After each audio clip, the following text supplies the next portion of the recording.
जय बोलिए महावीर भगवान की जय बोलिए अनंतानंत सिद्ध परमेष्टि भगवानों की जय बोलिए आचार्य गुरुवर श्री उमा स्वामी जी महाराज की जय बोलिए प्रथमाचार्य श्री चारित्र चक्रवर्ती शांति सागर जी महाराज की जय बोलिए गुरुवर श्री विद्यानंद जी मुनिराज की।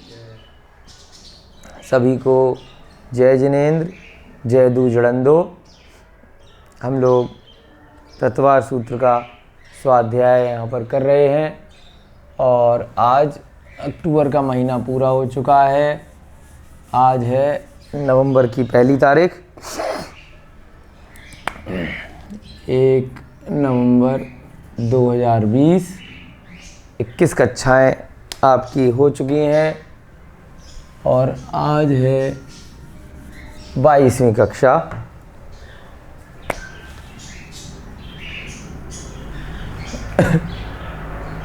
और जैसा आपको पता है कि सारी क्लासेस आपको ऑनलाइन डाली जा रही हैं YouTube के माध्यम से, जिससे कि आप कभी भी बाद में जब भी आपको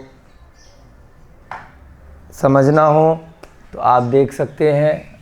हम फिर से एक बार लिख देते हैं हमारे नाम से एक YouTube पर गौरव जैन वीगन।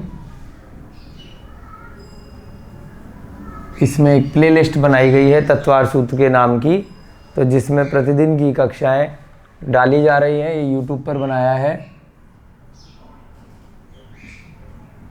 तो आप वहाँ से ये ले सकते हैं।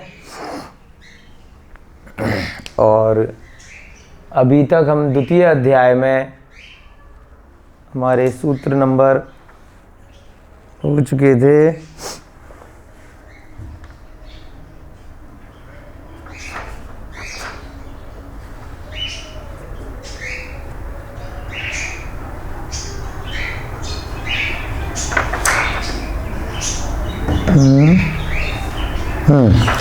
5वें नंबर का सूत्र हमारा हो चुका था।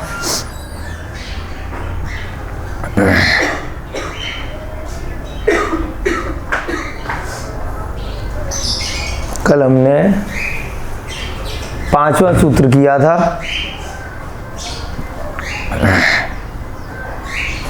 कॉपी मिला?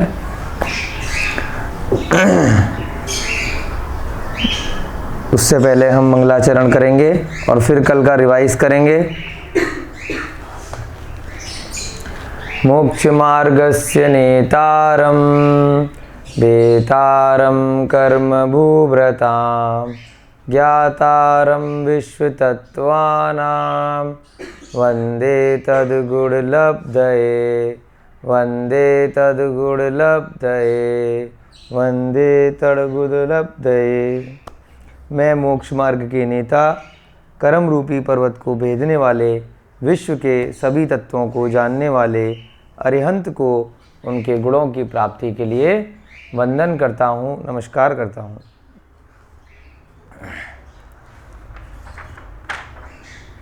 अब हम दूसरे अध्याय के जो अब तक हमने सूत्र पढ़े हैं उनको एक बार सभी मिलकर रिवाइज करेंगे। औपशमिक छाये कौ भावौ मिश्रस्य जीवस्य स्वतत्वमौदिक पारिणामिकौ च 2 त्रिभेदा यथाक्रमं सम्यक् चारित्रे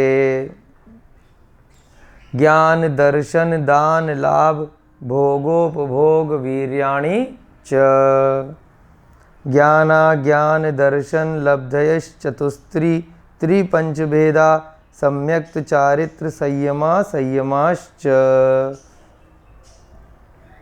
अब हम 5वां सूत्र जो हमने कल किया था उससे पहले जल्दी से रिवाइज करेंगे कि ये जो अध्याय है इसमें जीव के भावों का वर्णन किया गया है।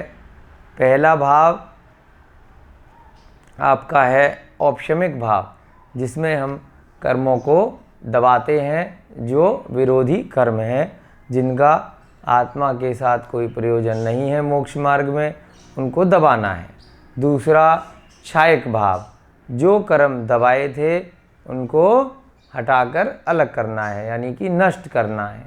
तीसरा है क्षयोपशमिक भाव, जिसमें कुछ कम कर्म दबा दिए और कुछ को हटा दिया, पूरी तरह से सारे कर्म नहीं क्षय हुए। उसके बाद कल हमने देखा था जो है ये क्षयोपशमिक भाव, कल हमने देखा था। इसमें 5वां सूत्र था मुख्य रूप से ज्ञान अज्ञान, यहाँ लिखा है नहीं लिखा सूत्र, ज्ञान अज्ञान दर्शन लब्धि चतुत्रि पंचभेदा सम्यक चारित्र संयमा संयमाश्च। ज्ञान के हमने भेद देखे थे, इसमें 4 लिए। वैसे ज्ञान के कितने भेद हैं? टोटल ज्ञान है 8, सम्यक ज्ञान 5 और 3 मिथ्या, ये मिला के 8 होते हैं। परंतु यहाँ पर जब ज्ञान लिखा है और अज्ञान अलग से लिखा है, तो ज्ञान में क्योंकि क्षयोपशम की बात कर रहे हैं तो केवल ज्ञान कल हमने देखा था हटा दिया, क्योंकि वहाँ तो पूर्णतः क्षय हो जाता है, वो क्षायक ज्ञान हो जाता है। तो क्षयोपशम ज्ञान में कौन कौन से ज्ञान लिए? हमने मति ज्ञान, श्रुत ज्ञान, अवधि ज्ञान और मने परे ज्ञान। इन 4 ज्ञानों में ज्ञान का कुछ अंश प्रकट होता है और पूर्ण अंश प्रकट नहीं होता। अज्ञान में 3 लिए, कुमति, कुवधि और कुश्रुत। उसके बाद दर्शन को हमने देखा था, इसको 3 प्रकार में बांटा। चक्षु दर्शन, जो हमें चक्षु इंद्रियों से, नेत्रों से जो दर्शन हुआ है उसके बाद हमें ज्ञान होता है। तो ज्ञान होने से पहले जो हमारे नेत्र से हमें दर्शन हुआ उसे क्या बोलते हैं? चक्षु दर्शन। चक्षु दर्शन हमने देखा था कि जो ज्ञान हुआ है उससे पहले नेत्र के अतिरिक्त जो अन्य इंद्रियां हैं और मन के माध्यम से जो दर्शन हुआ है उसे क्या बोलते हैं? अचक्षु दर्शन। उसके बाद तीसरा देखा था अवधि दर्शन, यानी कि जो अवधि ज्ञान से पहले जो दर्शन हुआ उसको क्या बोला? अवधि दर्शन। फिर हमने लब्धि देखी थी। चौथे सूत्र में हमने पढ़ा था 9 प्रकार की लब्धि होती हैं। जो क्षायक भाव हैं उनको ही लब्धि कहा जाता है। तो कौन कौन से थे क्षायक भाव? उसमें ज्ञान, दर्शन, दान, लाभ, भोग, उपभोग, वीर और सम्यक्त और चारित्र। इस प्रकार से 9 क्षायक लब्धि थी। अब यहाँ पर लब्धि कौन कौन सी ली हैं? यहाँ पर सारी लब्धि नहीं ले सकते, यहाँ पर उनमें से कौन सी ली? जो क्षयोपशमिक हैं, यानी कि क्षायक ज्ञान और क्षायक दर्शन। ये क्षयोपशमिक तो हो नहीं सकते, ये तो पूरी तरह से ज्ञान हो गया तो केवल ज्ञान हो गया, और दर्शन अगर क्षायक हो गया तो केवल दर्शन हो गया। सम्यक्त भी अगर क्षायक हो गया और चारित्र भी क्षायक हो गया तो ये भी यहाँ पर मोहनीय कर्म का पूरी तरह से क्षय हो गया था क्षायक वाले में। तो यहाँ कौन कौन सी लब्धि रह गई क्षयोपशमिक में? जो अंतराय कर्म वाली 5 लब्धि थी। कौन कौन सी? दान, लाभ, भोग, उपभोग और वीर। ये 5 लब्धि, यानी कि क्षयोपशमिक लब्धि कौन सी हुई? जिनसे हमारा दान थोड़ा बहुत हो रहा है, लाभ थोड़ा हो रहा है, भोग, उपभोग और वीर, इनका भी हमारा जो अंतराय था कुछ क्षय हो गया और कुछ का उपशम हो गया। इसी प्रकार से फिर अंत में यहाँ पर दे दिया सम्यक्त चारित्र संयमा संयमाश्च। अब सम्यक्त के आगे भी क्षयोपशमिक लगाओ, चारित्र के आगे भी लगाओ और संयमा संयमाश्च। तो क्षयोपशमिक सम्यक्त हो गया। उसमें क्या होता है? ये दोनों भी क्या हो सकते हैं? सम्यक्त और चारित्र क्षयोपशमिक हो सकते हैं। पूरी तरह से ज्ञान का अंश प्रकट नहीं हुआ, कुछ अंश प्रकट हुआ। ऐसे ही चारित्र में भी। अब इसमें एक शब्द आया था कल जो आपको समझाया, संयमा संयमाश्च। तो यहाँ पर आपको व्याख्या करी थी संयमा संयमाश्च क्या होता है?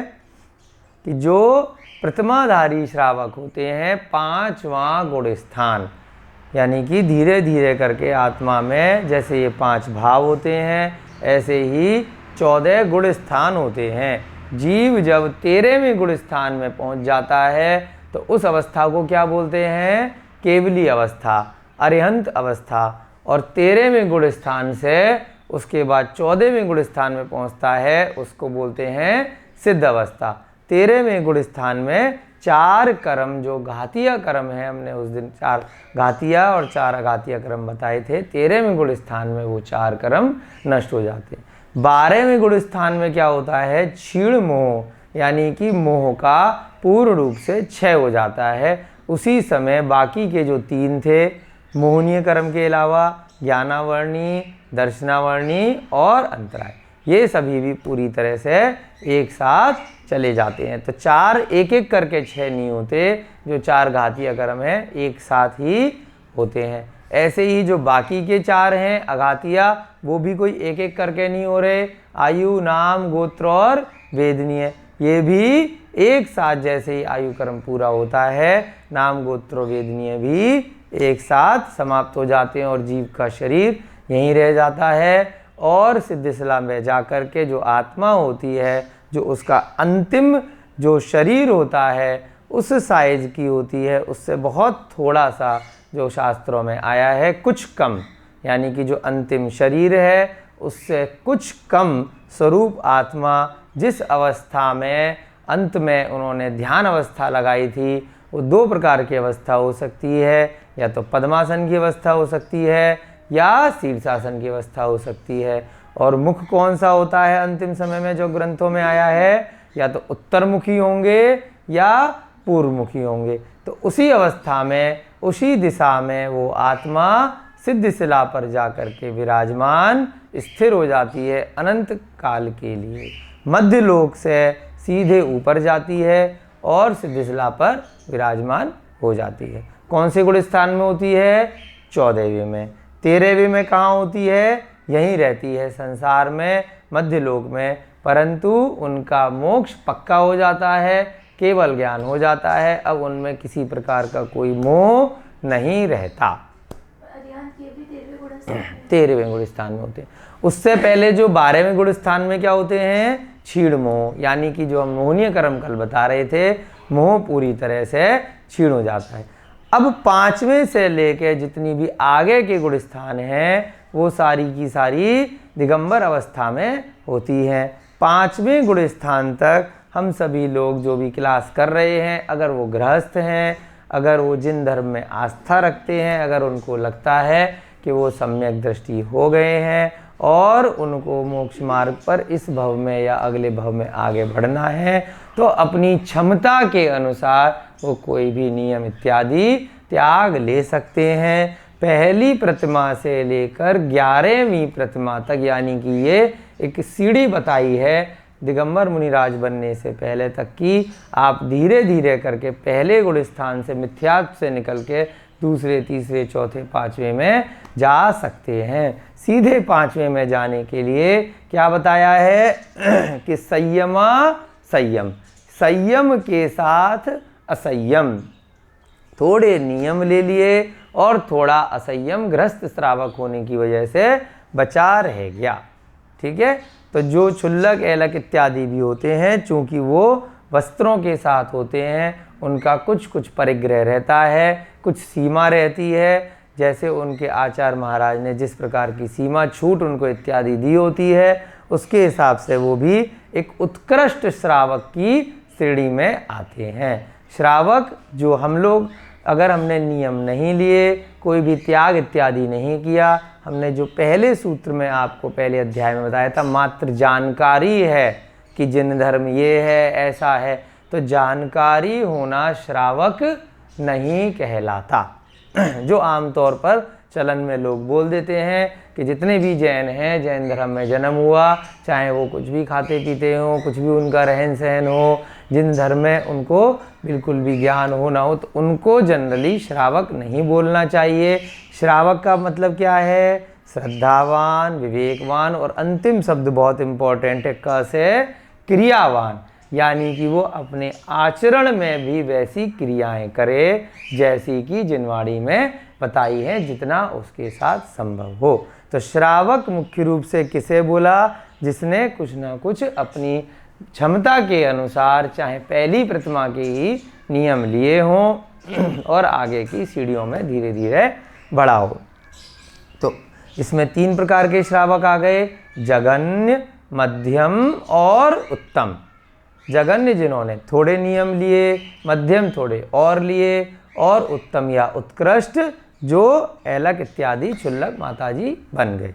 तो इस प्रकार से इनको क्या बोलते हैं हम? संयमा संयमाश्च। ये भी क्या होंगे? छायोपशमिक में आएंगे। क्यों आएंगे? क्योंकि उनका भी पूर्ण रूप से प्रकट नहीं हुआ है। उससे पहले क्या था? चारित्र। चारित्र में क्या है? इससे ऊपर की श्रेणी है, लिखा बीच में है क्योंकि हर सूत्र में सम्यक और चारित्र एक साथ चल रहा था, परंतु छायोपशमिक चारित्र इसके बाद वाला है। ये 5वां गुण स्थान है और ये वाला कौन सा गुण स्थान है? 6ठा और 7वां। यहाँ पर मुनि महाराज 6ठे गुण स्थान में वो वाले मुनि महाराज होते हैं जिन्होंने गृह त्याग कर दिया है, दिगंबर निर्गंथ अवस्था को ग्रहण कर लिया है, तो उनको क्या बोलते हैं? 6ठे गुण स्थान के। परंतु जब वो ध्यान अवस्था में हैं, जब उनका जो हमने 4 प्रकार की कषाय बताई थी, पहली अनंतानुबंधी, दूसरी अप्रत्याख्यानावरण और तीसरी प्रत्याख्यानावरण, चौथी संजुलन। तो यहाँ पर 7वें गुण 6ठे गुण स्थान में क्या रहेगा?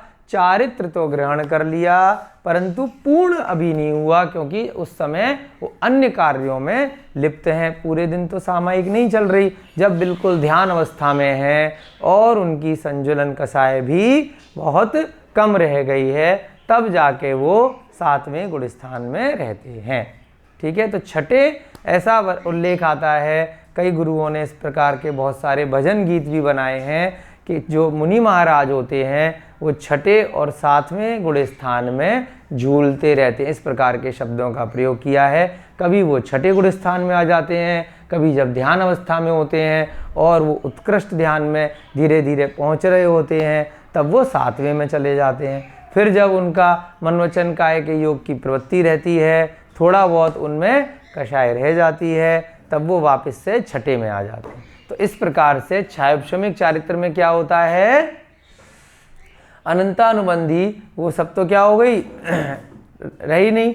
अप्रत्याख्यान भी चली गई, प्रत्याख्यान भी आ गई, यानी कि उन्होंने दिगंबर अवस्था को अंगीकार कर लिया, परंतु अभी पूर्ण आगे नहीं बढ़े। 7वें गुण स्थान से जितने भी जीव आगे बढ़ते हैं वो कौन से होते हैं? अभी पंचम काल में ऐसा आया है कि 7वें गुण स्थान से आगे के जीव बहुत कम होंगे या ना के बराबर होंगे।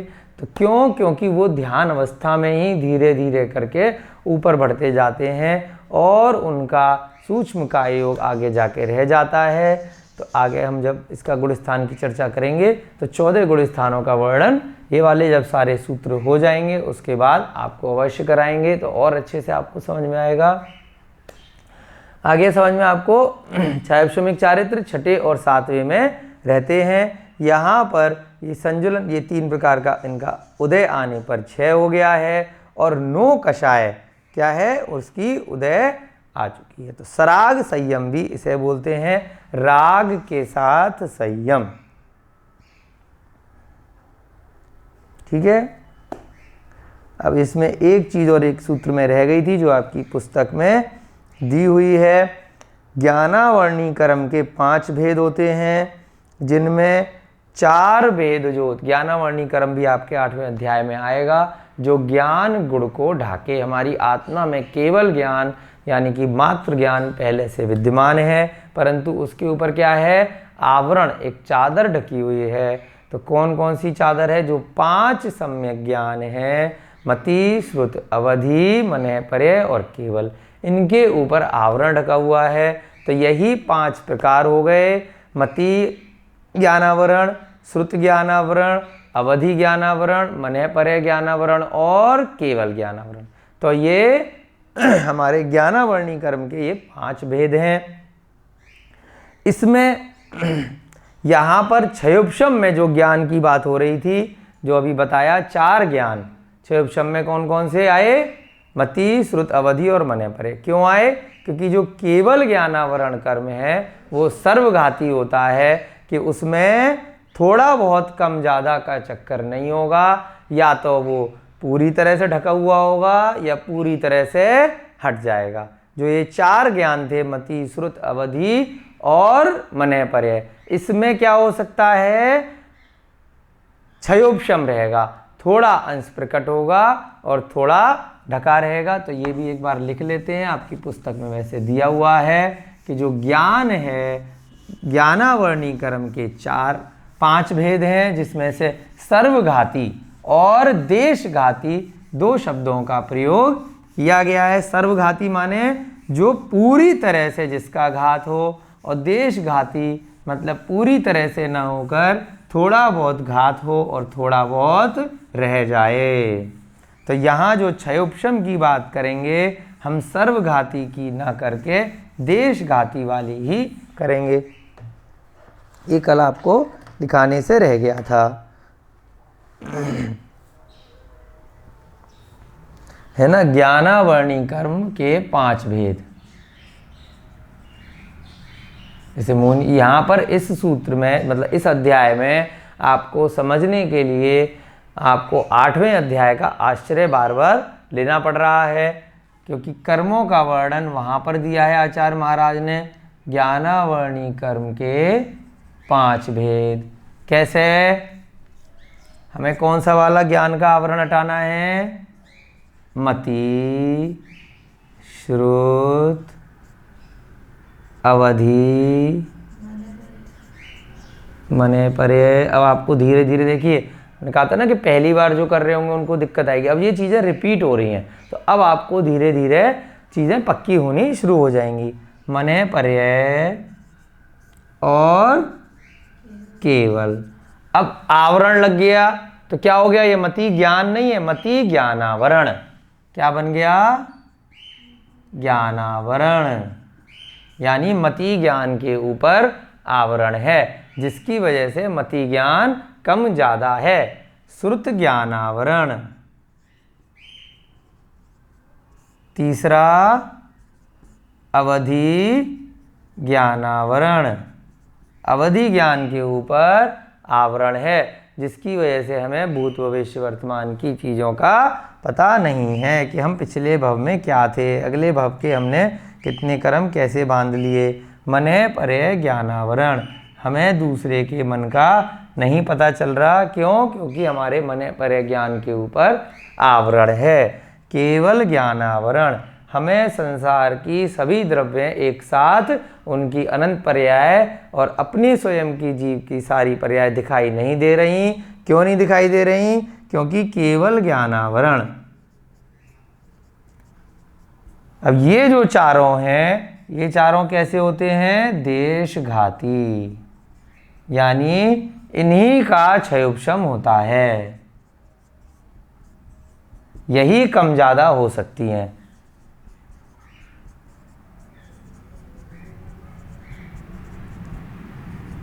और ये केवल ज्ञानावरण कैसा है? सर्वघाती। यानी कि एक बार घात होगा केवल ज्ञान में, ये नहीं होगा कि थोड़ा सा केवल ज्ञान प्रकट हो गया जी और होना बाकी है। ये होगा तो एक साथ मोहनीय कर्म नष्ट होगा और आपके सारे घातीय कर्म नष्ट होते पूर्ण होगा, है ना। और इनमें क्या होगा? कम ज्यादा होगा, है ना। मने पर्याय में भी 2 प्रकार के भेद थे। अवधि ज्ञान में भी क्षेत्र इत्यादि की सीमा रहेगी, श्रुत ज्ञान में भी कम ज्यादा रहेगा, मति ज्ञान में भी। तो ये क्षयोपशम यानी कि कुछ अंश प्रकट और कुछ उपशम। ये तो सीधे सीधे छायक आएगा कि पूरा छायक ज्ञान हो गया। इसमें क्या बोलते हैं, इसलिए इसको सर्वघाती।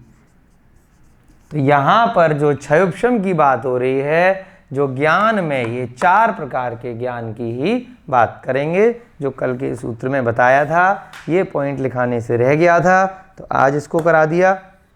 इसके बाद आपके कौन कौन से हो गए भाव में? दोबारा रिवाइज करिए। औपशमिक, छायक, क्षयोपशमिक। उसके बाद कौन सा भाव पड़ा था? औदिक। और 5वां पारिणामिक।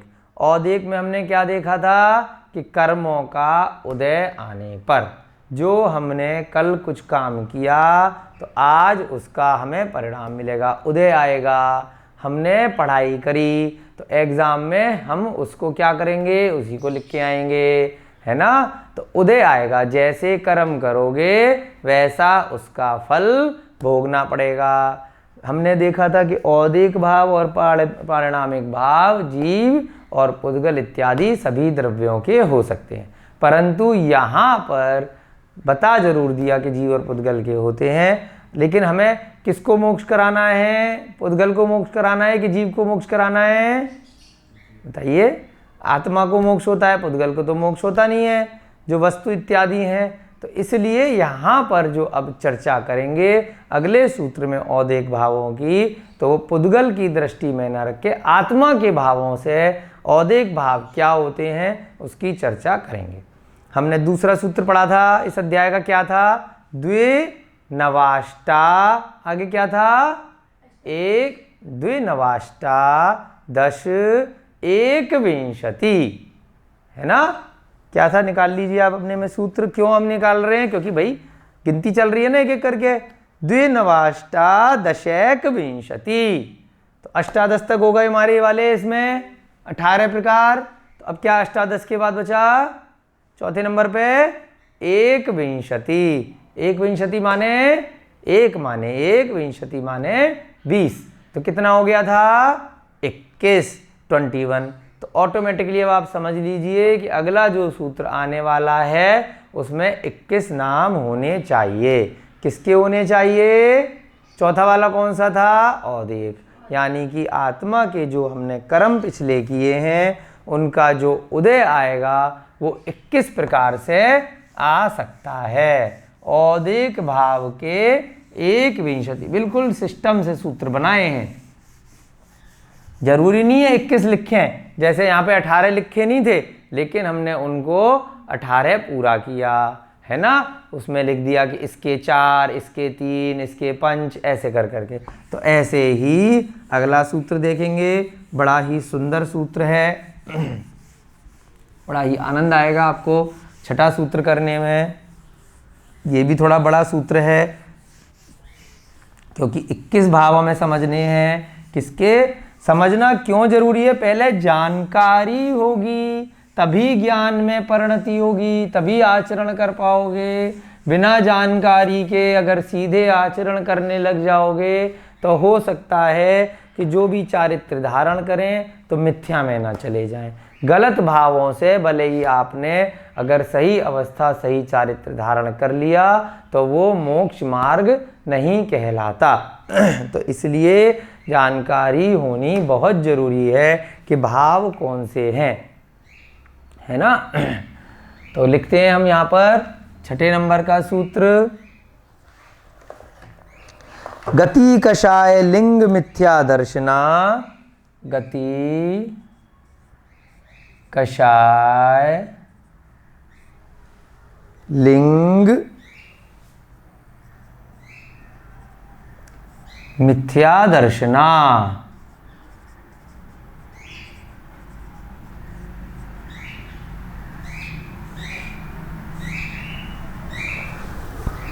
ज्ञाना संयता सिद्ध, ज्ञाना संयता सिद्ध,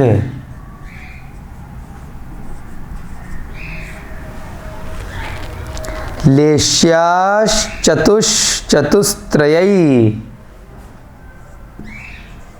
लेश्या चतुष, लेश्याश, लेश्या के बाद भी आधा शाह है, फिर चतुष,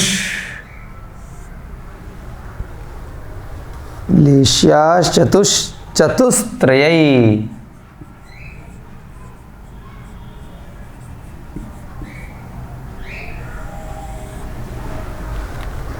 कई कई कई क,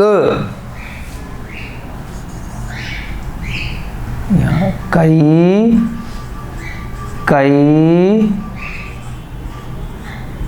कैक षड्भेदा।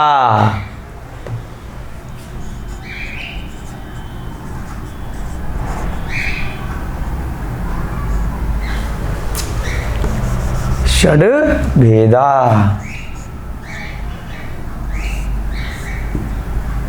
देखिए कितना इंटरेस्टिंग सूत्र है, कितनी बार कई कई कई कई लिखा है। इसको समझेंगे, कई कई कई कई का क्या मतलब है।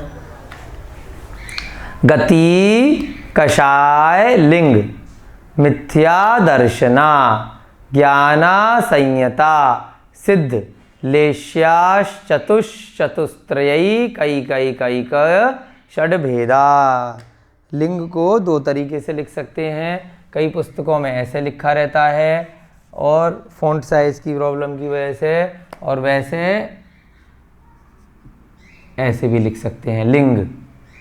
ठीक है, ढ के नीचे ग, ये जो य होता है क ख ग घ ला, क ख ग घ, और ये वाला जो न होता है, तो जब बिंदी वाला कुछ लगाते हैं हम आधा शब्द, तो इसमें इस प्रकार से तीर्थंकर में भी क्योंकि क वर्ग का है तो इसी प्रकार से कई जगह लिखा मिलता है तीर्थंकर में भी। कैसे है? तीर्थंकर, एक तो ऐसे लिखते हैं, दूसरा तीर यहाँ बिंदी ना लगा के ऐसे भी लिखते हैं। ठीक है, ऐसे ही लिंग जो हमने यहाँ पे लिखा ऐसे भी लिखा जा सकता है, और अब बिंदी ना लगा करके कैसे लिखेंगे? ऐसे लिखेंगे। यहाँ पर बिंदी नहीं लगेगी क्योंकि ये वाला आधा न आ गया, इसको न की श्रेणी में ही लेते हैं। ट ठ ड ढ ड़ वाले भी त थ द ध न, और प फ ब भ म च छ ज झ य, ये जो बाद वाले शब्द हैं वो जो जिस वर्ग का होता है उस हिसाब से आधे लग जाते हैं। तो इसको लिंग को ऐसे भी लिख सकते हैं, और कई पुस्तकों में अगर ऐसे लिखा है तो ऐसे भी वर्तमान में मान्य हो जाता है, क्योंकि सब जगह फ़ॉन्ट साइज इस प्रकार का नहीं मिल पाता। ठीक है, ये आगे आपके समझ में संस्कृत की कुछ कुछ बातें हैं, वो भी बीच बीच में आपको बताते रहते हैं। चलिए दोबारा देखेंगे सूत्र को। गति कषाय लिंग मिथ्या दर्शना ज्ञाना संयता सिद्ध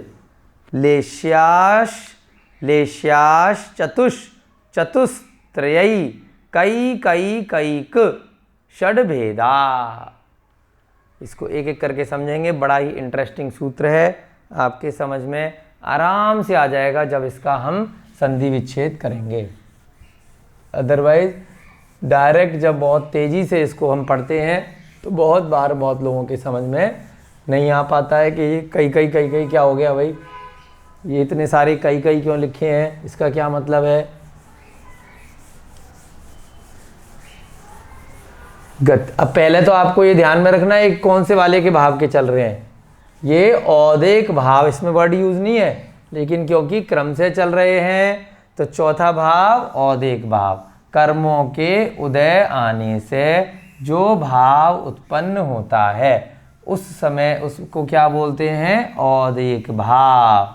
यानी कि जो ऐसा कर्म किया था उसके हिसाब से उसका जो फल प्राप्त हुआ तो उदय आया। उदय का दूसरा शब्द हमने क्या बोला था? विपाक, है ना, उसका फल दे दिया, और फल देने के बाद वो कर्म झड़ गया। फिर हमने क्या किया? नए कर्म और बांध लिए उसके साथ में ही।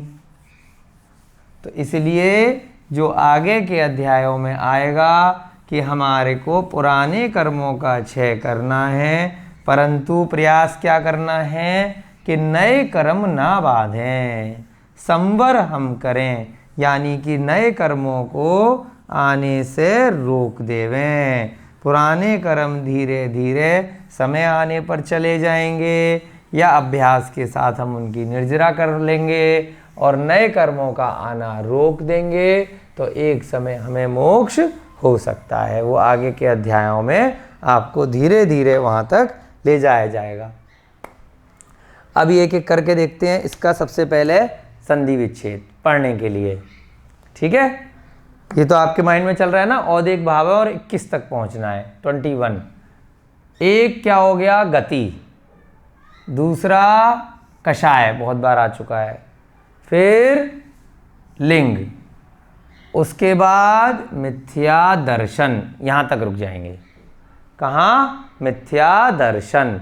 आ लग रहा है, इसके साथ जोड़ेंगे, क्या बन जाएगा, अज्ञान। यहां से लिया अज्ञान, यहां पर भी ज्ञाना तो कोई वर्ड होता नहीं है, तो यहां का भी यहां ले लिया, क्या बन गया, असंयत। संयता भी कुछ नहीं होता है, तो यहां से भी ले लिया। देखिए कितना सिस्टमेटिक चल रहा है। असिद्ध, सिद्ध तो आपने बहुत बार सुना था, सिद्ध भगवान, सिद्ध भगवान। ये असिद्ध क्या होता है, सिद्ध का उल्टा। जो सिद्ध भगवान नहीं है वो सारे क्या हो गए, असिद्ध हो गए। हम सब क्या हो गए यहाँ पर, असिद्ध हो गए, है ना। उसके बाद लेश्या, श लगा दिया, बहुत बार आया है। संधि में जब स लगा देते हैं तो श हटाएंगे तो क्या बन जाएगा, विसर्ग लग जाएगा यहाँ पर, लेश्या। ऐसे ही चतुः, श हटा दिया तो चतुः बन जाएगा। उसके बाद ये वाला सा भी लग जाता है विसर्ग के लिए, और ये भी, यहाँ पर भी ये सा हटाएंगे तो क्या बन जाएगा, फिर से चतुः। उसके बाद क्या बन जाएगा, यहाँ से ये त्रयी जो लिखा है तो क्या बन गया यहाँ, त्रि। अभी जब एक एक करके लिखाएंगे क्या बन जाएगा, त्रि। त्रि माने 3, और उसका ए जो है वो कहाँ ले जाएंगे, यहाँ ले जाएंगे, तो क्या बन गया, एक। देखिए कितना बढ़िया, ये कई नहीं है, ये क्या है, एक। जैसे एक विंशति था ना, वहाँ पर भी हमने ऐसे हटाया था, तो यहाँ पर क्या, एक। अब क्या रह गया, ये वाला जो ए की मात्रा है ये यहाँ ले गए, तो क्या बन गया, एक और एक बन गया। फिर ये वाला ए यहाँ ले गए, फिर क्या बन गया, फिर एक बन गया। फिर ये ए यहाँ ले गए, फिर क्या बन गया, फिर एक बन गया। तो कितने एक एक बन गए, ये तो त्रि बन गया, ये एक, ये दूसरा एक, ये तीसरा एक, और ये चौथा एक। ये कई कई कई कई नहीं है, लिखने में कई कई है, कोई के कई नहीं है ये, है ना। ये क्या है, एक एक एक एक, यानी 4 बार एक। उसके बाद षड, षड माने 6। अब गिनिए जरा एक बार, लिख के गिनेंगे कि 21 होते हैं कि नहीं होते हैं, ठीक है। गति, उसके बाद कषाय, उसके बाद लिंग,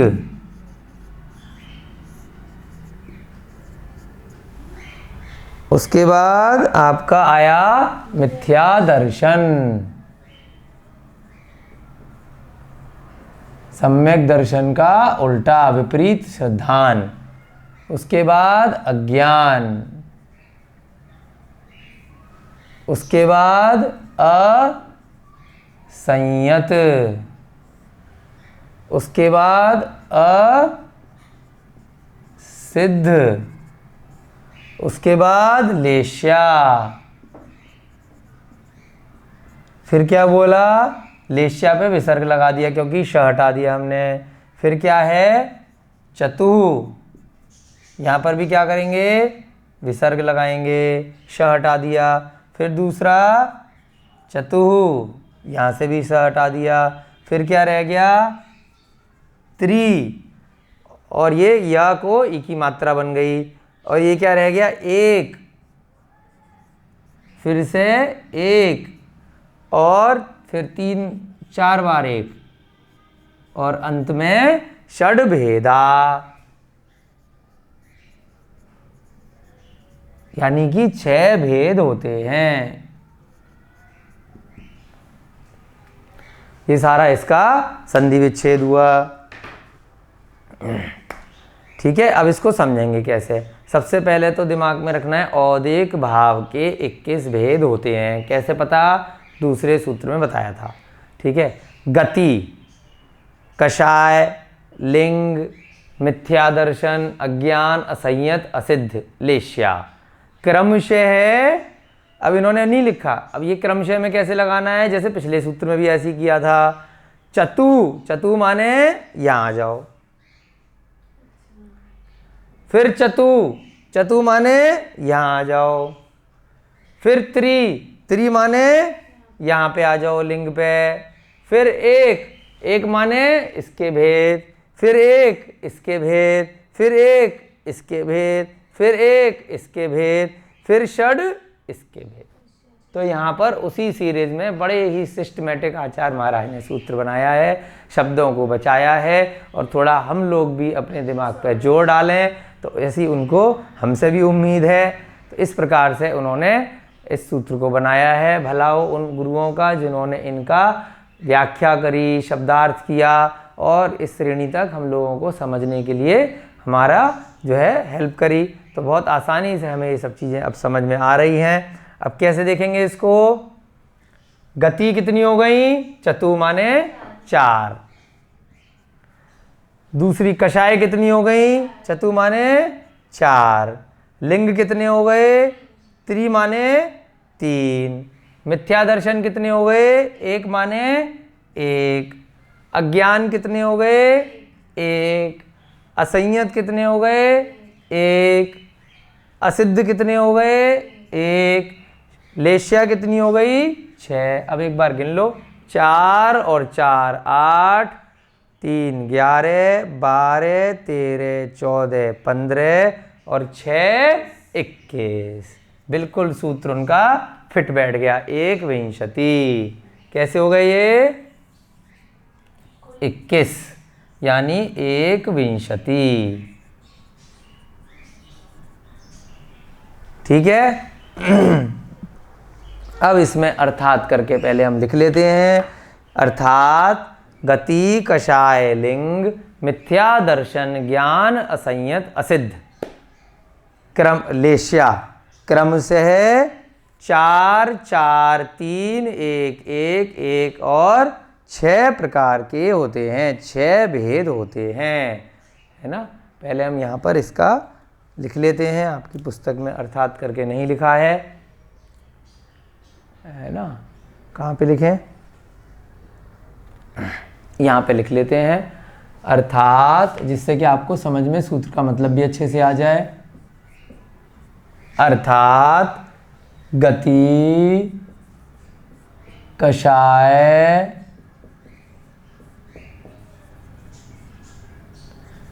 लिंग मिथ्या दर्शन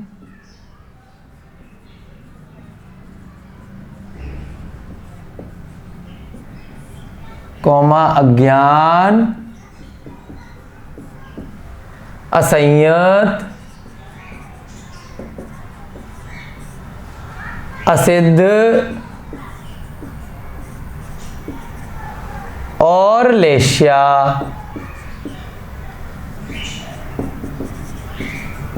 क्रमशः कितने प्रकार के होते हैं?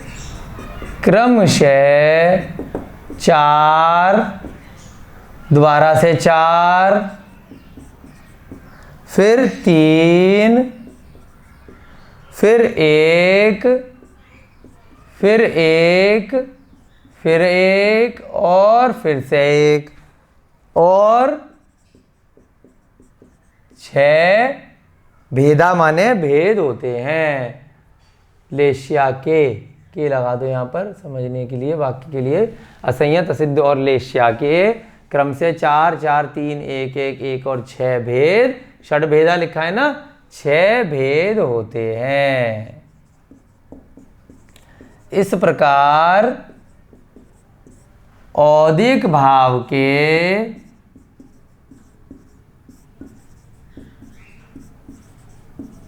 इक्कीस यानी 1 विंशति भेद होते हैं या भेद हैं। ये लाइन कहाँ से लिखी? दूसरे सूत्र से, क्योंकि यहाँ पर औदिक वर्ड का प्रयोग नहीं किया। तो ये इसका भावार्थ हो गया इस वाले सूत्र का। अब इनको एक एक करके समझेंगे अपन, ठीक है। सबसे पहले गति। बहुत बचपन से बाल बोध में हमने पढ़ी है कि 4 प्रकार की गतियाँ होती हैं, मनुष्य गति, त्रियंच गति, देव गति और नरक गति। ठीक है, तो ये उन्हीं चतु की बात यहाँ पर कर रहे हैं। ये कैसी होती है गति, जब डिटेल में इसके जाएंगे, 8वें अध्याय से रेफरेंस लेंगे तो नाम कर्म होता है। नाम कर्म माने कैसे शरीर की रचना होती है। तो नाम कर्म में पहला कर्म आता है गति नाम कर्म, कि हमने पिछले भव में मनुष्य कर्म का बंद कर लिया तो मनुष्य गति का, तो वैसा मनुष्य का शरीर बन गया, है ना। त्रियंच का कर लिया तो त्रियंच में भी अब कौन से वाले जानवर का किया है, किस पशु पक्षी का किया है, तो कौन सा कर्म होता है यहाँ पर, गति नाम कर्म। नाम कर्म के भेद में गति कर्म, तो उसकी वजह से कौन कौन सी गतियाँ हो जाती हैं, मनुष्य गति, त्रियंच माने पेड़ पौधे कौन सी गति में होते हैं,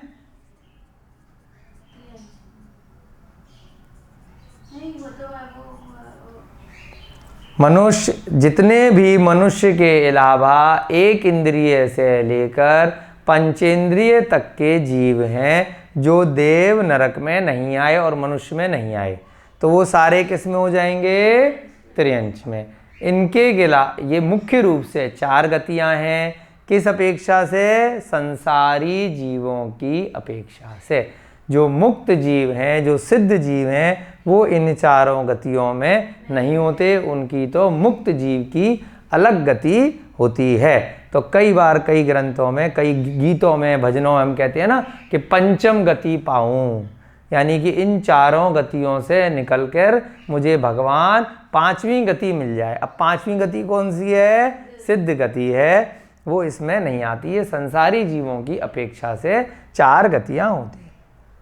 कषाय हम रोज रट रहे हैं, हमने 4 प्रकार की कषाय वेदनीय में कल देखे थे ना, मोहनी क्रम में, क्रोध, मान, माया, लोभ। कहाँ से आया, चतु, यानी कि क्रोध करना, ये सब कषाय हैं। मान, घमंड करना, मायाचारी, छल कपट करना, लालच, बहुत ज़्यादा लालच करना, उसे क्या बोलते हैं, लोभ, ये कषाय हैं। इनकी वजह से हमारा क्या हो जाता है, हमारा ये औदेक भाव में चल रहे हैं कि उदय आया तो हमने क्रोध किया, उसकी वजह से हमारी क्या हुई, कुछ उदय में आई क्रोध कषाय। मान यानी कि ये भी उदय में आ रहा है हमारा कोई कर्म। माया, हमारे ये कर्म उदय में आ रहा है। लोभ, कर्म उदय, ये सभी औदेक भाव हैं। उसके बाद क्या है, लिंग।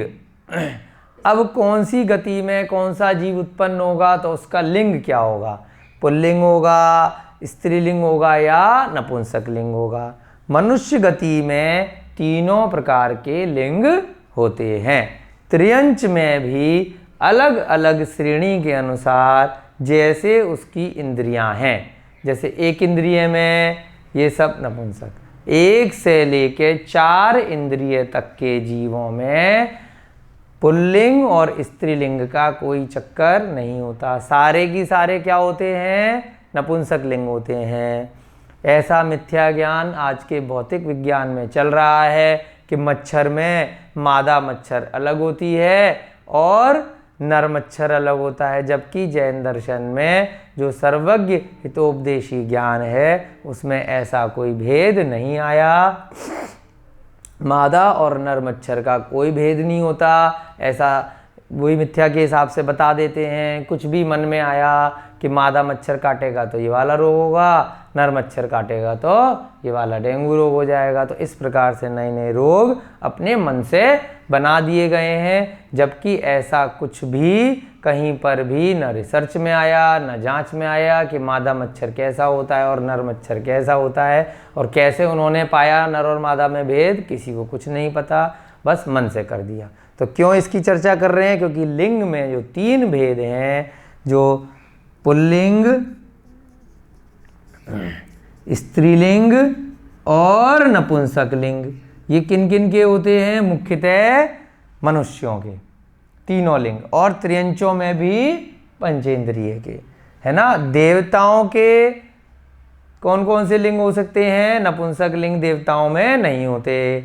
देवियां भी होती हैं स्वर्गों में और देव भी होते हैं, परंतु नपुंसक नहीं होते। नारकियों में मेल फीमेल का चक्कर नहीं है, वहां पर सभी नपुंसक होते हैं, है ना। ऐसे ही त्रियंचों में एक इंद्रिय से चतुर इंद्रिय तक के जीव नियम से नपुंसक होते हैं। वो आगे के अध्याय में इसी में आएगा कि वो सम्मूर्छन जीव होते हैं, यानी कि जैसे ही योग्य परमाणु मिलते हैं उनका जन्म हो जाता है। अचानक से वर्षा आएगी, लाखों मच्छर अचानक से प्रकट हो जाएंगे, अचानक से धूप आएगी, सब गायब हो जाएंगे। तो ये सब आपने कोई खाने की चीज़ रखी, अचानक से असंख्यात चींटियाँ आ जाती हैं, सब सम्मूर्छन होते हैं। कोई किसी के लिए हमारा यहाँ पर नर और मादा का कुछ वो नहीं होता, और सीधे सीधे योग्य परमाणु मिलने पर वो सब नपुंसक जीव जो एक इंद्रिय से चार इंद्रिय के हैं स्वतः उत्पन्न हो जाते हैं। आपने बीज डाला, पेड़ बन गया, उसमें नर और मादा का कुछ है ही नहीं। तो ऐसे ही चतुर इंद्रिय तक के जीव होते हैं, परंतु लिंग यहाँ पर सभी की अपेक्षा, संसारी जीवों की अपेक्षा से बताया है कि मनुष्य, त्रियंश, देव और नारकी सब में मिला के पुल्लिंग, स्त्रीलिंग और नपुंसक लिंग हो सकते हैं। ये भी क्यों होते हैं? ये भी हमारा कर्मों के उदय की वजह से होते हैं कि जैसे हमने कर्म किए, हमने कल मोहनीय कर्म के भेद में 9 कषाय पढ़ी थी, हास्य, रति, अरति, शोक, भय, जुगुप्सा। अब जो बाद के 3 हैं, स्त्रीलिंग, पुल्लिंग, नपुंसक लिंग। स्त्रीलिंग का मतलब क्या है कि ऐसे भाव की उत्पत्ति होना कि जिसमें पुरुष के प्रति आकर्षण हो। पुल्लिंग का मतलब क्या है? आत्मा में ऐसे भाव आ जाना कि स्त्री के प्रति आकर्षण हो, और नपुंसक में दोनों के प्रति। ये भाव कैसे आ रहे हैं? हमने पूर्व जन्मों में ऐसे कर्म बांधे, वो भी सब आएगा तत्वार सूत्र में कि कौन सी योनि में जन्म होगा, कौन सी पर्याय मिलेगी, क्यों मिलेगी, तो स्त्री पर्याय क्यों मिली, पुरुष पर्याय क्यों मिली, कौन सी गति में हमारा जीव गया, वो सारा वर्णन आगे के अध्यायों में आएगा। तो हमारा क्या है? पुल्लिंग, स्त्रीलिंग और नपुंसक लिंग, ये भी पिछले भवों में जो कर्म किए उसका अब उदय आया, उसकी वजह से क्या हुआ? ये औदिक भाव आ गया। तो कितने भेद हो गए? त्रि माने 3 भेद, उसके बाद 1, यानी मिथ्या दर्शन के कितने भेद हो गए? 1 भेद। सम्यक दर्शन का उल्टा, उल्टा सीधा समझ लेना। ये किस कर्म की उदय की वजह से है? मिथ्यात्व कर्म के उदय की वजह से। मिथ्या दर्शन में हमारा जीव, हम सब का जीव अनादिकाल से फंसा हुआ था। बड़ी मुश्किल से अब जाके सम्यक दर्शन की जानकारी हुई है, और हमें उसे जानकारी से ज्ञान तक परिणति करानी है। तो मिथ्या दर्शन में जितने भी ये एक इंद्रिय से लेकर सारे की सारे त्रियंच इत्यादि हैं, वो सभी मैक्सिमम किस में हैं? अनादिकाल से मिथ्या दर्शन में पड़े हुए हैं। संसारी जीवों का संसार में 84 लाख योनियों में रहने का जो सबसे मुख्य कारण है, वो कौन सा कारण है? मिथ्या दर्शन। ये जैसे ही निकलता है, धीरे धीरे धीरे धीरे उस जीव की क्या होता है? पहले गुण स्थान से निकल करके वो परिणति प्रारंभ हो जाती है, और कौन सा जीव कब मोक्ष प्राप्त कर ले तो वो कुछ कहा नहीं जा सकता, लेकिन मिथ्या दर्शन से निकलना बहुत जरूरी है। तो ये भी मिथ्या दर्शन में वो जीव क्यों पड़ा है? कोई कहेगा कि भाई वो मानता ही नहीं है कोई बात, हम खूब उसको जिन धर्म के बारे में बताते हैं, सम्यक ज्ञान के बारे में बताएंगे, लेकिन मानेगा ही नहीं, वो उसका विचार ही नहीं आएगा। क्यों? क्योंकि वो मिथ्या दर्शन में उसके कर्मों का उदय आया हुआ है, तो वो उस गति में है, तो वो आपकी बात नहीं समझेगा। हम भी तो थे इतने अनादिकाल से, हमें ही समझ में नहीं आया, तो हम दूसरों को जबरदस्ती कैसे सम्यक दर्शन करा दें? तो इसलिए मिथ्या दर्शन के कितने भेद? 1 भेद। अज्ञान, यहां पर क्या आया? अज्ञान कौन सा हो गया यहां पर? अज्ञान के भी 1 भेद। ज्ञानावर्णी कर्म के उदय से, यहाँ ज्ञान की अपूर्णता कर्म के उदय से है। अज्ञान के भी यहाँ पर कितने भेद हैं? औदिक भाव में एक भेद है। पहले हमने जो लिया था अज्ञान वाला, जो पिछले वाले चैप्टर में, वो पिछले वाले सूत्र में वो 3 भेद थे क्षय उपशम की अवस्था से। यहाँ उदय की अपेक्षा से, है ना, उदय की अपेक्षा से ज्ञान के एक भेद होते हैं। यानी कि जब हमारा केवल ज्ञान उत्पन्न नहीं हुआ, अज्ञान है, ज्ञानावर्णी कर्म के उदय से। क्षय उपशम में क्या था कि हमारा कुछ अंश रह गया था और कुछ हमारा उपशम हो गया था। यहाँ पर ज्ञानावर्णी कर्म की अपेक्षा से, यानी केवल ज्ञान की अपेक्षा से हमारा क्या है? अज्ञान है। औदिक भाव की बात कर रहे हैं। असंयत, जिसने संयम, यानी कि संयत माने संयम, जिसने नियम नहीं लिए। पिछले में क्या था? संयता संयत और चारित्र क्षयोपशमिक वाला, वहाँ नियम ले चुके थे। उसके अलावा क्या है? जिसने कोई भी नियम नहीं लिए, असंयत अवस्था। व्रतों को ग्रहण नहीं करना, सबके बारे में एक एक लिखवा भी देंगे। ये कितने हो गए? 1 हो गए। उसके बाद असिद्ध, सिद्ध के अलावा जितने भी जीव हैं, ऐसे तो बहुत सारे हैं ये सब, परंतु सिद्ध के उल्टे के हिसाब से कितने हो गए भेद? असिद्ध के 1 भेद, कि बाकी के सारे असिद्ध हो गए। उसके बाद लेश्या, लेश्या के कितने भेद बताए? 6 भेद। कौन कौन सी लेश्या? आपने बहुत बार सुनी भी होंगी अपनी पाठशाला इत्यादि की कक्षाओं में, आज फिर से सुन लीजिए। लेश्या 6 प्रकार की होती हैं। कृष्ण, नील, कापोत, पीत, पदम और शुक्ल। एक एक आपको अब सब चीज़ें लिखवा देंगे यहाँ पर। ये आपने लिख लिया होगा ना, ये मिटा देते हैं, है ना।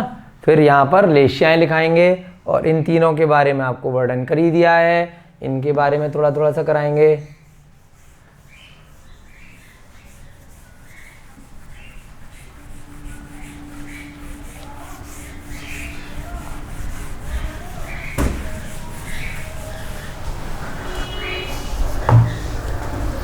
लेश्या माने 6 लेश्या होती हैं। कौन कौन सी? इसमें 2 पार्ट में बांटी। लेश्या माने जो आत्मा के हमारे क्या होते हैं? अंदर जो परिणाम उत्पन्न हो रहे हैं, है ना, उसे लेश्या कहते हैं। आत्मा के परिणामों को लेश्या कहते हैं। यानी कि जैसा जीव का स्वभाव एक तरह से है कि समय समय पर उसकी आत्मा के परिणामों में परिवर्तन भी होता रहता है, और एक समय ऐसा हमें लेके आना है जिसमें एक जैसा परिणाम रहे और अच्छा वाला परिणाम रहे, निर्मल परिणाम ही रहे। यानी कि क्रोध, मान, माया, लोभ से दूर होकर के वो अच्छे परिणाम वाला जीव बन जाए। तो हमें लेश्या समझनी कौन सबसे पहले ज़रूरी है, और उसके बाद आगे के अध्याय में आएगा कि कौन सी लेश्या से हमारी क्या दुर्गति हो सकती है। तो ये 2 प्रकार से होती हैं लेश्याएँ, एक शुभ होती हैं और एक अशुभ होती हैं। तो पहले अशुभ वाली समझते हैं। अशुभ होती हैं और दूसरी शुभ होती हैं। अशुभ से हम शुभ की तरफ जाएंगे। अशुभ माने जो अच्छी नहीं है, जो हमारे आत्मा का नुकसान कराएंगी, आगे की गतियों में हमें कष्ट देंगी। पहली कौन सी है? कृष्ण, यानी कि काला रंग, कृष्ण, नील, फिर एक होती है कापोत। ये सारे वर्ड आपने पहले हो सकता है सुन रखे हो, जिन्होंने नहीं सुने हैं कोई बात नहीं, अब सुन लीजिए। कृष्ण, नील, कापोत, पीत, पदम और शुक्ल। Very good. इस प्रकार से एक एक करके सीरीज। सबसे बुरी कौन सी है? कृष्ण है। उसके बाद थोड़ी कम बुरी है नील है, थोड़ी और कम बुरी है कापोत। ये तीनों हैं बुरी, हैं तीनों गड़बड़। और अब जो अच्छी में आते हैं तो थोड़ी अच्छी है पीत वाली, उससे अच्छी पदम और उससे अच्छी शुक्ल। तो इस प्रकार से आत्मा के परिणाम जीव के होते हैं। अब आप स्वयं को जांच लीजिए, आप कौन सी लेस्या में रहना चाहते हैं। कृष्ण लेस्या वाले जीव कौन से होते हैं? बहुत गुस्सा आता है जिनको बात बात पे, मिनट मिनट पे जरा सी बात हुई लड़ाई लड़ना शुरू, गाली देना शुरू, मार पिटाई शुरू, किसी को भी जान से मार देना, है ना। तो जिनको बहुत जल्दी क्रोध आए या वो आपस में तीव्र बैर बांध लें, तो ये जो अनंतानुबंधी वाला देखा था, तो ये वो वाली कषाय में आ जाते हैं। अनंत संसार के साथ में अनुबंध बांध लेते हैं। अत्यधिक क्रोध और किसी से अत्यधिक बैर बांध लेना राग द्वेष की वजह से, तो क्या होगा? कृष्ण लेस्या आपकी उस समय बन जाएगी और बहुत ज़्यादा आपको भी उस समय भी कष्ट देगी और अगले भवों में भी आपको बहुत दुख मिलेगा। अत्यधिक क्रोध और बैर बांध लेना, कृष्ण लेस्या। उसके बाद दूसरी लेस्या होती है नील। नील लेस्या वाले जो व्यक्ति होते हैं, हर समय और चाहिए और चाहिए, और पैसा और धन धान्य, उसी की लालसा रहती है, बहुत लालची रहते हैं और सोते बहुत हैं ऐसे लोग। जागते ही बस पैसा पैसा पैसा, संपत्ति और परिग्रह इकट्ठा करने में उनके भाव रहते हैं, है ना। कि बस संसार में मैं ही मालिक रहूं, बस उसी का अपना क्षेत्र बढ़ाना, अपना रुपया, बस उसी बारे में सोचते रहना और प्लानिंग करते रहना। नील लेस्या वाले व्यक्ति होते हैं, बहुत सोते हैं, अत्यधिक सोना और जागते ही क्या करना? हाँ, धन धान्य की अत्यधिक लालसा करना।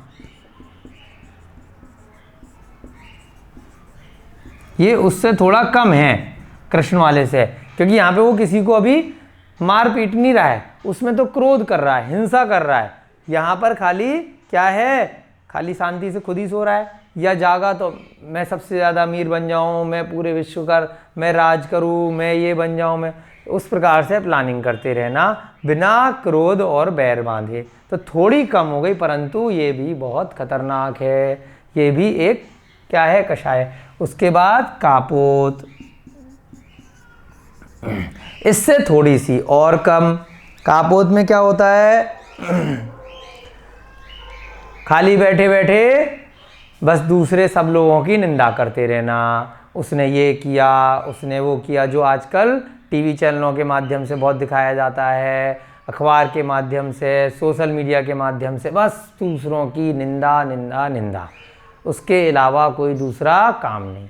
और आत्म प्रशंसा, मैं ये, मैं वो, मैंने ये किया था, मैंने वो किया था, तो ये क्या है? दूसरों की निंदा और आत्म प्रशंसा। वो कौन सी लेस्या होती है? कापोत लेस्या। स्वयं की हर समय प्रशंसा करते रहना और दूसरों की हर समय निंदा करते रहना। आत्म प्रशंसा और पर निंदा, अपने गुणों की जो गुण नहीं भी हैं उनको सब जगत में जाहिर करना, और दूसरों की कोई गलत चीज़ें हैं या नहीं हैं उनके बारे में हमेशा क्या करते रहना? निंदा करते रहना, उनकी गलतियां निकालते रहना। अपने ने क्या किया उसका किसी से कोई मतलब नहीं। तो कौन से लोग हैं वो? कापोत वाले। तो ये भी बुरी वाली में है, अशुभ है। तो हमें क्यों सिखाया जा रहा है? क्योंकि हमें स्वयं का परीक्षण करना है कि हम ज़्यादातर समय अपना कहाँ लगा रहे हैं। क्या ये आत्मा का स्वभाव है? क्या इससे हमें मोक्ष होगा? इससे हमारी कौन कौन सी गतियाँ बन जाएंगी? ये गति बन जाएगी या ये गति बन जाएगी, है ना। किया धरा कुछ नहीं, उन जीवों का तो कुछ हुआ नहीं जिनकी हम निंदा कर रहे हैं या जिनके बारे में हम सब कुछ कर रहे हैं। पता चला वो जीव तो अपने मस्त हैं और हमने अपने कर्म इतने बुरे बांध लिए कि या तो त्रियंज गति, इतनी मुश्किल से मनुष्य भव मिला है जहाँ से हम मोक्ष प्राप्ति के लिए उपक्रम कर सकते हैं, परंतु कहाँ फंस जाएंगे? यहाँ चले जाएंगे या यहाँ चले जाएंगे। पिछले भवों में कितने अच्छे अच्छे कर्म करके हम यहाँ मनुष्य में आए और इन सब कामों में करके ऐसी लेश्याओं में पड़ के हम अपने क्या करेंगे? भव को बिगाड़ लेंगे। उसके बाद अच्छी अच्छी लेश्या भी सीख लीजिए आप। पीत, पीत में क्या है? अब थोड़े बेटर में आ गए हम। दूसरों पर दया करना, सबको समान दृष्टि से देखना, सब जीवों में आत्मा है, सबके ऊपर हमें रक्षा करनी चाहिए। आपके परिवार और परिवार के अलावा जितने भी संसार में जीव हैं उन सबको समान दृष्टि से देखना, किसी में भेदभाव नहीं करना, है ना। कि वो मेरा खास है तो उसके लिए मुझे पक्षपात करना है और उसको मैं जानता नहीं हूँ और इसलिए उसके साथ मुझे भेदभाव करना है, उसको सजा देनी है। राजा एक श्रेष्ठ राजा की तरह व्यवहार करना कि सभी जीव एक समान है, सब पर बराबर दया करनी है। संसार के सभी जीवों में आत्मा है, सभी में मोक्ष प्राप्त करने की शक्ति है। सभी मेरे पिछले भवों में किसी ना किसी रूप में मेरे सगी संबंधी, परिवार, मित्र के रूप में रहे हैं, तो सब पे दया करना, किसी को छोटा बड़ा नहीं समझना। तो कौन सी लेश्या वाले लोग ऐसा सोचते हैं? पीत लेश्या वाले लोग। दूसरों पर दया दान करना, सबको समान दृष्टि से देखना, जीवों की रक्षा करना, दया करना, दान करना, है ना, सभी को समान दृष्टि से देखना।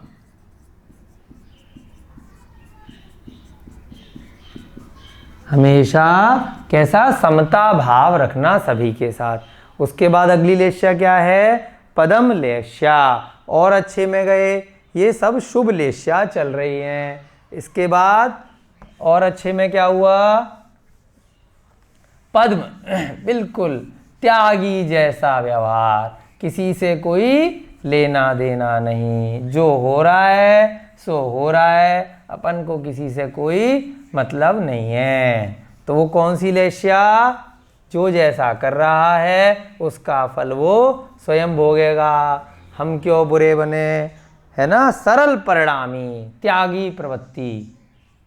कौन सी लेश्या है? पदम, बिल्कुल सरल, सिंपल, किसी से ज़्यादा कोई लेना देना नहीं, सरल परिणामी, त्यागी प्रवृत्ति।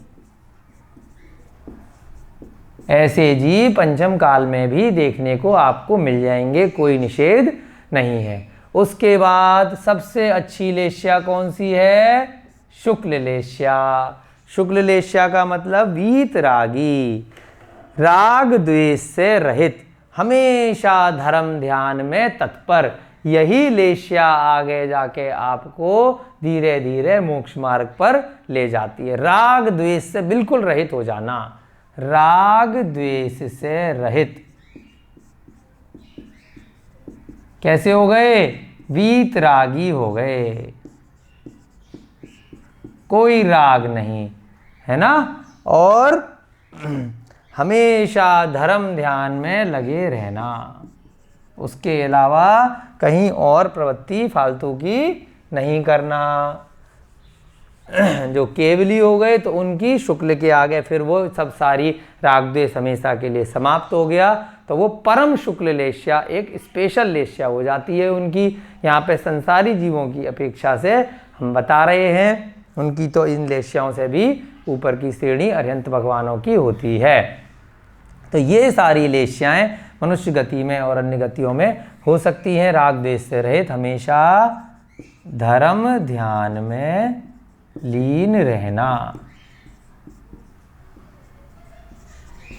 है ना, शुक्ल ध्यान होता है एक, उसके बाद तो शुक्ल ध्यान में प्रवृत्ति हो जाती है तो वो अर्यंत केवली बन जाते हैं। तो इस प्रकार से 6 लेश्या हैं। आपको स्वयं को डिसाइड करना है कि आपको कौन सी लेश्या में रहना है। अब कृष्ण लेश्या को क्या बोलते हैं? तीव्रतम, यानी कि बहुत तीव्र होती है, जिसकी वजह से अनंत संसार से अनुबंध हो जाता है, फिर हमारा संसार छूटता नहीं है, अलग अलग गतियों में बार बार जन्म मरण होता रहता है। कृष्ण लेश्या जो है वो तीव्रतम होती है, सबसे ज़्यादा खतरनाक। उसके बाद नील लेश्या कैसी होती है? थोड़ी सी उससे कम हो गई, तो इसको क्या बोलते हैं? तीव्रतर। थोड़ा सा माँ और रा का फर्क है, तीव्र तर। उसके बाद कापोत, हैं तीनों अशुभ ही। कापोत कैसी है? तीव्र, है ना। ये क्या चीज है? इसमें कषाय कितनी होगी? सबसे ज्यादा इनमें तीव्रतम कषाय होगी। कषाय की अपेक्षा से यहां बता रहे हैं कि कृष्ण वाले में तीव्रतम कषाय होगी, नील में तीव्रतर होगी, थोड़ी कम हो जाएगी कषाय, यानी कि क्रोध मान माया लोग सबसे भयंकर होगा यहाँ पे, यहाँ थोड़ा कम होगा। यहाँ पे क्योंकि लालच है ना, तो यहाँ पर थोड़ा कम रहेगा, और कापोत में और कम हो जाएगा कषाय। उसके बाद पीत, पद्म और शुक्ल।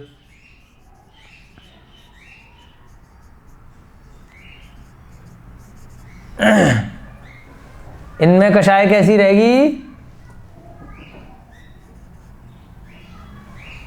पीत, पद्म और शुक्ल में मंद, मंदतर और मंदतम। मंद पीत वाले में थोड़ी कम रहेगी, और धीरे धीरे कैटेगरी बढ़ती जा रही है। इसमें कितनी हो जाएगी? मंदतर, मध्यम वाली, और इसमें हो जाएगी मंदतम, बिल्कुल कोई कषाय रही ही नहीं, मंदतर और मंदतम। इस प्रकार से इनमें कैसे रहती है? कषाय की श्रेणी कम ज्यादा होती है। ठीक है। अब 5 मिनट के अंदर ये वाले जो और रह गए इनके बारे में भी आपको समझा देते हैं। सबसे पहले क्योंकि लेश्या इंपॉर्टेंट थी तो नीचे से हमने लिया, और तीनों वो गतियां चारों बताई दी थी, मनुष्य गति वगैरह, और लिंग आपको पता ही है। और दूसरा था इसमें कषाय, क्रोध मान माया लोग पता है आपको, है ना। और क्या रह गया? मिथ्या दर्शन, अज्ञान, असंयत और असिद्ध। ये एक एक लाइन में इनको भी एक्सप्लेन कर देते हैं, और आपका फिर ये वाला सूत्र कंप्लीट हो जाएगा। क्या मिटा दें? ये वाला मिटा दें यहाँ से। लेश्या आपने पढ़ ली। कुल मिला के ये 21 भाव हो गए। औदिक भाव के कि आत्मा में जो हमने पूर्व में कर्म किए उनका उस प्रकार से उदय आ रहा है। तो ये सारी जो है उदय आ रहे हैं आपको। मिथ्या दर्शन, मिथ्या दर्शन क्या होता है? कि एक भेद, जो हमारा मिथ्यात्व कर्म है उसके उदय से विपरीत श्रद्धान कर लेना, सही को कुछ और मान लेना। जो चीज़ अगर ये सफ़ेद है तो सफ़ेद को काला मान लेना। तो इसी प्रकार से सम्यक दर्शन का विपरीत श्रद्धान कर लेना किस वजह से होता है? ये मिथ्यात्व कर्म के उदय से। ये कौन सा था? मोहनी कर्म के भेद देखे थे हमने दर्शन मोहनीय में। क्या था? सम्यक्त और दूसरा मिथ्यात्व। सम्यक्त में धुंधला, थोड़ा कम पक्का श्रद्धान, मिथ्यात्व में बिल्कुल अपोजिट श्रद्धान। तो मिथ्यात्व कर्म के उदय से विपरीत श्रद्धान कर लेना, ये सब भी क्या है? कर्मों के उदय से हैं। ये जितने भी इसमें बताए जा रहे हैं 21, ये सब की सब कर्मों के उदय से हो रहे हैं, इसलिए औदिक भाव में कहे कर्म के उदय से विपरीत श्रद्धान। उसे क्या बोलते हैं? मिथ्या दर्शन, अज्ञान। यानी कि ज्ञानावर्णी कर्म की अपेक्षा से, जब ज्ञानावर्णी कर्म है उसके उदय से, है ना, ज्ञानावर्णी कर्म के उदय से केवल ज्ञान नहीं हो पाना। ज्ञानावर्णी कर्म के उदय से क्या हो गया? अज्ञान रह गया, केवल ज्ञान नहीं हो पाया। केवल ज्ञान से पहले तक अज्ञान रहेगा, है ना। केवल ज्ञान से पहले तक अज्ञान रहेगा, क्योंकि अवधि ज्ञान भी कोई पूर्ण ज्ञान नहीं है, मन परे ज्ञान कोई संपूर्ण ज्ञान नहीं है। तो केवल ज्ञान से पहले तक क्या रहेगा? अज्ञान। तो इसलिए वो सब भी क्या हो रहा है? कर्मों के उदय से हो रहा है। उसके बाद क्या है? असंयत, यानी संयम नहीं ले पाना किसी भी प्रकार का, व्रतों को ग्रहण नहीं करना, जानते हुए भी या बिना जाने भी ग्रहण नहीं करना। अब जो पहली अवस्था थी कषाय वेदनी में हमने देखी थी, कषाय वेदनी में कौन सी थी? अनंतानुबंधी वाली, उसमें भी व्रतों का ग्रहण नहीं था। और अप्रत्याख्यान वाले में भी हम जो है प्रतिमा इत्यादि नहीं ले पा रहे थे। तो उन दोनों में कषायों के उदय से व्रतों को ग्रहण नहीं करना। कौन कौन सी? अनंतानुबंधी और दूसरा अप्रत्याख्यान। ये शब्द बार बार आने थे, इसीलिए आपको एक बार चार्ट बना के बता दिया। अनंतानुबंधी और दूसरा अप्रत्याख्यानावर्णी कषायों। अप्रत्याख्यानावर्णी यानी कि इस पे भी अप्रत्याख्यान का आवरण है। अप्रत्याख्यानावर्णी कषायों के उदय से।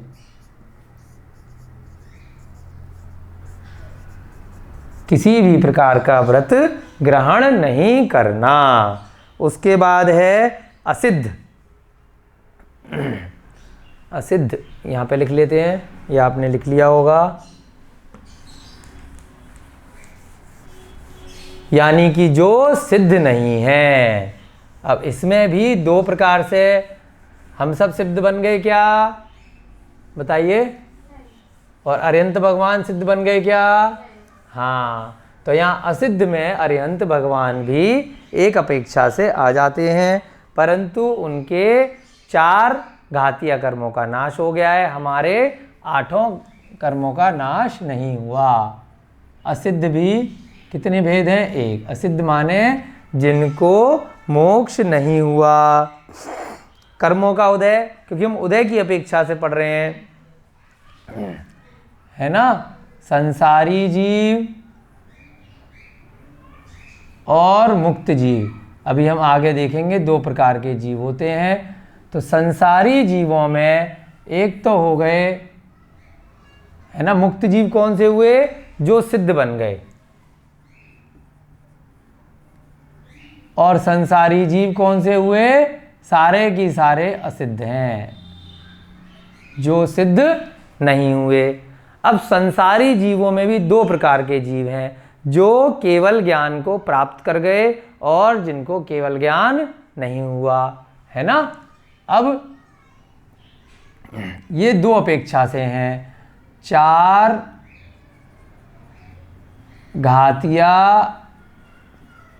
कर्मों का जिन्होंने नाश कर लिया, तो 4 अघातीय कर्मों के उदय की अपेक्षा से, है ना, 4 घातीय कर्मों का नाश कर लिया। ये कौन से हैं? अरिहंत। परंतु अब अभी उदय किसका रह गया? अघातीय कर्मों का उदय रह गया। ये तो नाश हो गया, और उदय किसका है? भी बचे हुए हैं 4 अघातीय कर्मों का अभी उदय है। अभी आयु कर्म बचा हुआ है। अभी नाम कर्म बचा हुआ है, अभी वेदनीय कर्म बचा हुआ है ना, गोत्र कर्म बचा हुआ है। चार अघातीय कर्मों के उदय से। अब अरिहंत के अलावा अन्य सभी संसारी जीव, वो किस अपेक्षा से, उनके तो 8 कर्म बचे हुए हैं, तो वो 8 कर्मों के उदय से। ठीक है, अन्य संसारी वो 8 कर्मों की अपेक्षा से, 8 कर्मों के उदय से। कैसे होते हैं, असिद्ध होते हैं।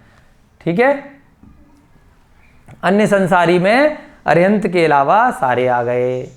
अरिहंत भी केवल कुछ समय तक रहते हैं, उसके बाद वो मोक्ष चले जाते हैं, तो वो क्या बन जाते हैं, मुक्त जीव, यानी कि सिद्ध हो जाते हैं।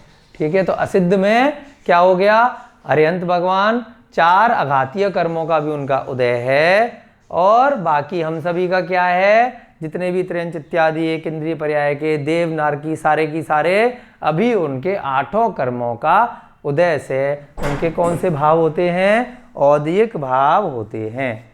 तो इस प्रकार से आपके आज ये हमने जो 5वां सूत्र, 6ठा सूत्र है गति कषाय लिंग वाला, ये आज आपका समाप्त हो गया। और अगला सूत्र कल हम आपका देखेंगे पारिणामिक भाव। जय बोलिए महावीर भगवान की जय, बोलिए अनंता अनंत सिद्ध परमेष्ठी भगवानों की जय, बोलिए आचार्य महाराज श्री उमा स्वामी जी महाराज की जय, बोलिए श्री चारित्र चक्रवर्ती शांति सागर जी महाराज की। सभी को जय जनेन जय दू जड़ंदो।